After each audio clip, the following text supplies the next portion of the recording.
Hello everyone and welcome back to your very own YouTube channel seer dreamers. आज हम बात करेंगे about types of reserves. जैसा कि हम सबको पता है कि रिजर्व दो तरीके के होते हैं, revenue reserve and capital reserve. सबसे पहले बात करते हैं what are revenue reserves and how they are made. Revenue reserves represent profit that are available for distribution to share holders. मतलब रेवेन्यू रिजर्व्स उस प्रॉफिट को रिप्रेजेंट करते हैं, प्रॉफिट का वो हिस्सा होते हैं जो कि अवेलेबल होता है, मौजूद होता है फॉर डिस्ट्रीब्यूशन के लिए टू शेयर होल्डर्स को फॉर द टाइम बीइंग और एनी वन और मोर पर्पजेस। मतलब कि शेयर होल्डर्स को डिस्ट्रीब्यूट भी कर सकते हैं रेवेन्यू रिजर्व में से, और हम किसी और पर्पज के लिए भी यूज कर सकते हैं। Example, to supplement divisible profits in lean year में डिविजिबल प्रॉफिट को, जो हमें प्रॉफिट डिवाइड करना है, जो हमें डिस्ट्रीब्यूट करना है प्रॉफिट, उसको सप्लीमेंट करने के लिए यानी कि उसको बढ़ाने के लिए, उसमें बढ़ोतरी करने के लिए हम यूज़ कर सकते हैं रेवेन्यू रिजर्व का। लीन ईयर का मतलब ये हुआ जो ईयर हमारा बाकी के ईयर्स की तरह नहीं है, मतलब या तो उसमें सेल कम हुई है या फिर प्रॉफिट इतना ज़्यादा नहीं हुआ है, मतलब कुछ भी अगर ड्रॉबैक रह गया है, कुछ भी अगर कमी रह गई है तो उसको हम लीनियर कहेंगे। To finance and extension of business को बढ़ाने के लिए यूज कर सकते हैं रेवेन्यू रिजर्व्स का। To augment the working capital of the business, working capital को बढ़ाने के लिए यूज कर सकते हैं रेवेन्यू रिजर्व का। और to generally strengthen the company's financial position, और कंपनी की फाइनेंशियल पोजीशन को मजबूत करने के लिए यूज कर सकते हैं रेवेन्यू रिजर्व्स का। Now what are capital reserves. Capital reserve represent surplus और profit earned in respect of certain types of transaction. Capital reserve वो प्रॉफिट होता है, सरप्लस या प्रॉफिट का वो पार्ट होता है, वो हिस्सा होता है जो कि कुछ ट्रांजेक्शन्स को करने से जनरेट होता है। मतलब कैपिटल रिजर्व ऐसा नहीं है कि प्रॉफिट का एक हिस्सा हमने अलग करके रख दिया तो कैपिटल रिजर्व फॉर्म हो गया।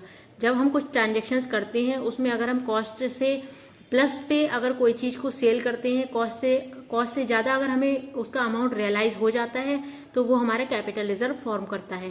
Like sale of fixed asset at a price in excess of cost, जैसे कि अगर हम फिक्स्ड एसेट सेल करें कॉस्ट प्राइस से ज़्यादा पर, तो वो जो प्रॉफिट का रियलाइजेशन होगा वो कैपिटल रिजर्व एड ऑन करेगा, मतलब कैपिटल रिजर्व में जाएगा।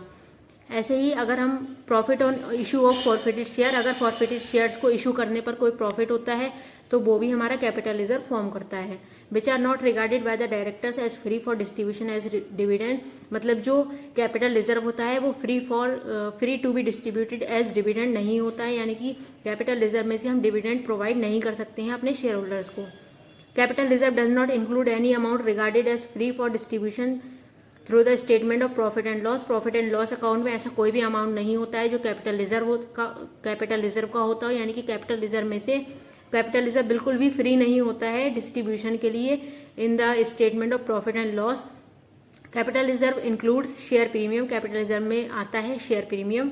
CRR यानी कि capital redemption reserve, development redemption reserve यानी DRR, and profit on reissue of forfeited share. ये कुछ ऐसे आइटम्स हैं जो कि कैपिटल रिजर्व में जाते हैं, कैपिटल रिजर्व इन्हीं से मिलके बनता है। Capital reserve include share premium, capital reserve में इंक्लूड होता है शेयर प्रीमियम, यानी कि जो हम शेयर्स को कॉस्ट से अबव देते हैं उसमें जो हमें एक्स्ट्रा अमाउंट मिलता है, एक्स्ट्रा रेट मिलता है प्रीमियम का, वो हम कैपिटल रिजर्व में ट्रांसफ़र कर सकते हैं। तो जो शेयर प्रीमियम होता है वो भी हम ट्रांसफ़र कर सकते हैं। और कैपिटल रिडम्पशन रिजर्व ये हम पॉइंट कर चुके हैं। Capital reserve can be utilised for writing down fictitious assets और लॉसेस। कैपिटल रिजर्व जो है वो यूटिलाइज करा जा सकता है, यानी कि उसका यूज़ करा जा सकता है फिक्टिशियस एसेट्स को राइट डाउन करने के लिए या फिर लॉसेस को राइट डाउन करने के लिए। फिक्टिशियस एसेट्स मतलब क्या हुआ, जो हमने एडवांस एक्सपेंसेस कर रखे हैं या फिर जो discount on issue of share से डिवेंचर्स है, वो हमारे सारे फिक्टिशियस एसेट्स होते हैं। गुडविल को बहुत सारे लोगों को ऐसा लगता है कि गुडविल फिक्टिशियस एसेट्स में आती है, लेकिन गुडविल फिक्टिशियस एसेट नहीं होती, बल्कि वो एक इंटेंजिबल एसेट होती है जिसको हम टच नहीं कर सकते, जिसको हम देख नहीं सकते हैं, वो इंटेंजिबल एसेट होती है, ना कि फिक्टिशियस एसेट।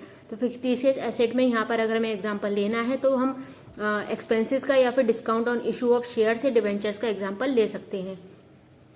या फिर जो इशूइंग बोनस शेयर होता है, इफ़ इट इज़ रियलाइज्ड, अगर बोनस शेयर इशू करने के लिए हम कैपिटल रिजर्व का यूज़ कर सकते हैं।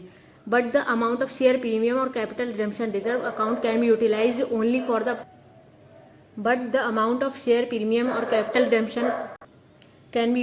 Only for the purpose specified in section 52 and 55 respectively of the Companies Act 2013। यानी कि जो हमारा शेयर प्रीमियम का अमाउंट है या फिर जो कैपिटल रिडम्पशन रिजर्व का अमाउंट है उसको हम यूटिलाइज कर सकते हैं सिर्फ कुछ निश्चित पर्पजेस के लिए, जो पर्पज सेक्शन 52 में बताए गए हैं। सेक्शन 52 हमारा किस चीज़ से रिलेटेड है, ये हमने अपनी पिछली वीडियो में भी कवर किया था, जिसमें हमने audit of shares issued on premium पे डिस्कशन किया था। उसमें हमने सेक्शन 52 को इन डिटेल डिस्कस किया है।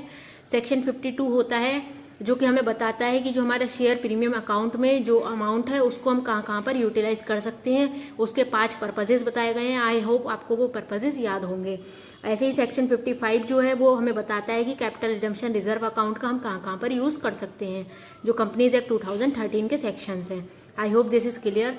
Now the assertions to be examined. क्या क्या असर्शंस का हमें ध्यान रखना होगा while we are auditing the revenue reserve and the capital reserve। तो क्योंकि रेवेन्यू रिजर्व और कैपिटल रिजर्व बैलेंस शीट के आइटम्स हैं, तो जो असर्शंस हम बैलेंस शीट के केस में लेंगे जो हमने सबसे स्टार्टिंग में पढ़ी थी, तो वही असर्शंस यहाँ पर भी अप्लाई होंगी। कौन कौन सी असर्शंस होती हैं जो हम बैलेंस शीट के केस में लेते हैं? एक तो एग्जिस्टेंस, फिर completeness, then valuation, then presentation and disclosure. तो एग्जिस्टेंस का मतलब जो भी हम अपना रेवेन्यू रिजर्व या कैपिटल रिजर्व को शो कर रहे हैं वो एग्जिस्ट करना चाहिए एट द ईयर एंड। कोई भी हमने फेक फिगर अपनी बैलेंस शीट में शो ना करी हो, यानी कि to establish the existence of reserve and surplus at the year end. Year end पे वो रिजर्व एंड सरप्लस मौजूद होना चाहिए, ना कि फेक फिगर्स हमने अपनी बैलेंस शीट में शो कर रखी हो।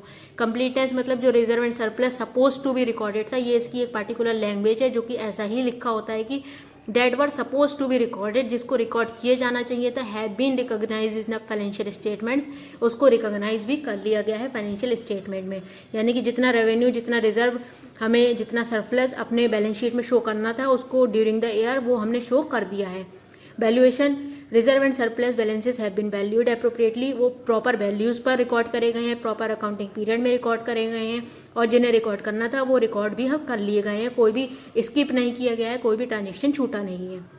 Presentation and disclosure, required disclosures for reserve and surplus have been appropriately made. जो भी डिस्क्लोजर्स बनाने की रिक्वायरमेंट है एज पर कंपनीज एक्ट 2013, वो डिस्क्लोजर्स भी बना दिए गए हैं। Now the audit procedure.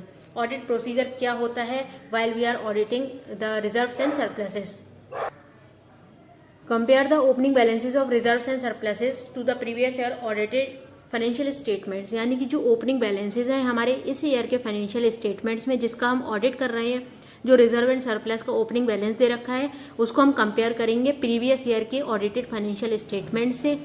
For editions और यूटिलाइजेशन इन करंट ईयर, जो भी करंट ईयर में यानी कि इस साल में, जिस साल का हम ऑडिट कर रहे हैं, जिस पीरियड का हम ऑडिट कर रहे हैं, उस ईयर में अगर कोई एडिशन हुआ है या कोई यूटिलाइजेशन हुआ है तो उसका ऑडिट कैसे होगा? प्रॉफिट एंड लॉस के केस में trace the movement as disclosed in statement of changes in equity, यानी कि statement of changes in equity में सरप्लस या डेफिसिट से related profit and loss account में इस साल के जो भी मूवमेंट हुआ होगा उसको हम ट्रेस करेंगे, यानी कि उसको चेकआउट करेगा auditor. For adjustment related to dividend payment and dividend distribution tax, जो डिविडेंड पेमेंट का एडजस्टमेंट हुआ होगा या फिर कोई डिविडेंड डिस्ट्रीब्यूशन टैक्स होगा उसको वेरीफाई करेगा ऑडिटर की रिजोल्यूशन पास किया गया हो by the board of directors regarding declaration of dividend, यानी कि डिविडेंड को डिक्लेयर करने के लिए जो बोर्ड ऑफ डायरेक्टर्स की मीटिंग में एक रिजोल्यूशन पास किया जाता है। ऑडिटर ये चेक करेगा कि वो रिजोल्यूशन प्रॉपरली पास किया गया हो, प्लस जो भी सरप्लस या डेफिसिट का प्रॉफिट एंड लॉस अकाउंट में एडजस्टमेंट हुआ है, जो भी उसमें चेंजेस हुए हैं, वो statement of changes in equity में ऑडिटर चेक करेगा। उसका शेयर प्रीमियम से रिलेटेड चीज़ों को ऑडिट कैसे करेगा, क्या प्रोसीजर होता है शेयर प्रीमियम को चेक करने का? Confirm weather company has issued any share during the year. सबसे पहले तो ऑडिटर ये चेक करेगा कि कंपनी ने कोई शेयर इशू करे हैं या नहीं करे हैं during the year in excess of nominal value of the share, nominal value से ऊपर कोई शेयर इशू करे गए हैं या नहीं करे गए हैं during the year. Ensure that any withdrawal from security premium account, और ये एंश्योर करेगा कि जो सिक्योरिटी प्रीमियम अकाउंट होता है, जो कि जब हम शेयर्स को उनकी नॉमिनल वैल्यू से ऊपर जब हम इशू करते हैं तो जो एक्स्ट्रा अमाउंट होता है उसको हम सिक्योरिटी प्रीमियम कहते हैं, तो वो अमाउंट को हमें as per section 52 security premium account में ट्रांसफ़र करना होता है। प्लस उस अमाउंट का हमें यूसेज भी बताना होता है कि उस अमाउंट को हम कैसे यूज़ करने वाले हैं under section 52 of companies Act 2013। तो सेक्शन 52 में 5 यूजेस बताए गए हैं, तो उन यूजेस के अकॉर्डिंग ही सिक्योरिटी प्रीमियम अकाउंट का यूज़ होना चाहिए। ये भी ऑडिटर चेक करेगा। अदर इक्विटी का कैसे करेगा, understand the underlying reasons for the transaction, जो भी ट्रांजेक्शन हुए हैं उनको चेकआउट करेगा, उनके रीजंस को पता